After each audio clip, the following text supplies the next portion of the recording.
আমি ঘরের মধ্যে ছিলাম। এর ইংরেজি কি? I was in the room. এখানে I was in the room কেন হলো? কারণ এখানে ছিলাম মানে আগে থেকেই আছে। তাহলে আমি ছিলাম অতীতকাল, তাই আয়ের পরে ওয়াজ হলো। আর যেহেতু ঘরের মধ্যে আছে তাই জন্য ইন হলো। তাহলে I was in the room. এইবার আমি ঘরের মধ্যে এসেছিলাম। আমি ঘরের মধ্যে এসেছিলাম কি হলো? I came. আসা ইংরেজি কি? আসা ইংরেজি কাম। কামের অতীতকাল মানে পাস্ট ফর্ম হলো কেম। তাহলে আই কেম ইনটু।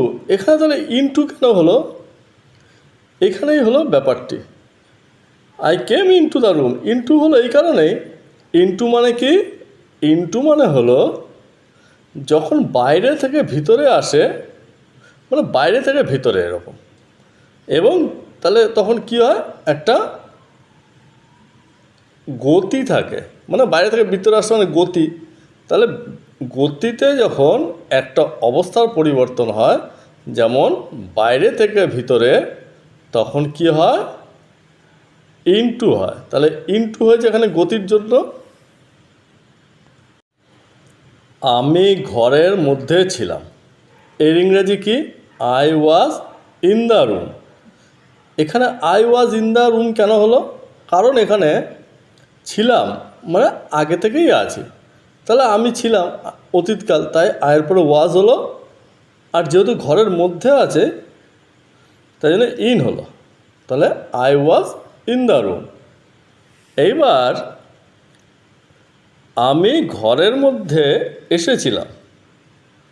আমি ঘরের মধ্যে এসেছিলাম কি হলো? I came. আসা ইংরেজি কি? আসা ইংরেজি কাম। কামের অতীতকাল মানে পাস্ট ফর্ম হলো কেম। তাহলে আই কেম ইনটু। এখানে তাহলে ইনটু কেন হলো? এখানেই হলো ব্যাপারটি। I came into the room. Into হলো এই কারণেই। ইনটু মানে কি?